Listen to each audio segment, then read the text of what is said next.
ఏ ముఖ్యమంత్రి అధికారంలో ఉన్నా కానీ ఇలాగే ఉంటుంది పరిస్థితి. ఎంపీలైనా ఎమ్మెల్యేలైనా అపాయింట్మెంట్ తీసుకొని వెళ్ళాలి. దానికి జగన్మోహన్ రెడ్డి గారి పైన చేసినటువంటి దుష్ప్రచారం ఏంటి తెలుసా? ఎంపీలని గెలవడు, ఎమ్మెల్యేలు గెలవడు, అపాయింట్మెంట్లు ఎవరికి ఇయ్యరు, ఈ మాటలు మాట్లాడారు.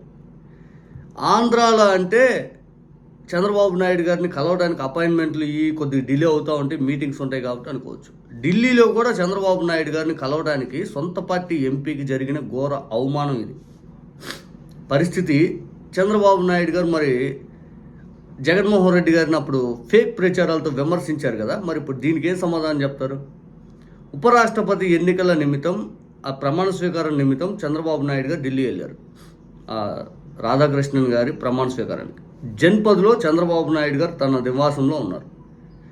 బైరెడ్డి శబరి గారు చంద్రబాబు నాయుడు గారిని కలవడానికి వెళ్ళినప్పుడు చాలాసేపు తలుపు దగ్గర నించుంటే అక్కడే ఉన్నటువంటి ఐఏఎస్ అధికారి కార్తికేయ మిశ్రా గారు బయటకు వచ్చి, మీకేం పని, మీరు ఇక్కడ తలుపు దగ్గర ఎందుకు నించున్నారని చెప్పి బైరెడ్డి శబరి గారితో దురుసు ప్రవర్తన చేశాడని, దానికి మనస్తాపంతో బైరెడ్డి శబరి గారు చంద్రబాబు నాయుడు గారు వెళ్ళిందాక సైలెంట్గా ఉండి, వెళ్ళాక ఐఏఎస్ అధికారి పైన తీవ్ర స్థాయిలో విరుచుకుపడ్డారు.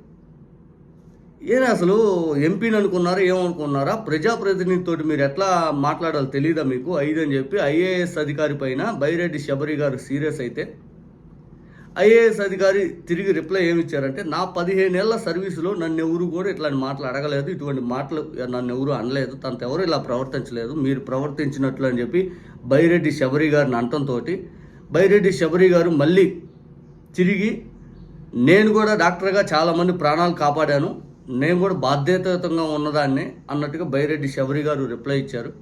దీనిపైన బైరెడ్డి శబరి గారు మనస్తాపంతో, నన్ను ఇక్కడ ఆపారు తలుపు దగ్గర, నన్ను ఇట్లా చేశారు అని చెప్పి నారా లోకేష్ గారి దగ్గర ఆ సదరు ఐఏఎస్ అధికారి కార్తికేయ మిశ్రా గారి పైన అయితే ఫిర్యాదు చేసినట్టు తెలుస్తూ ఉంది.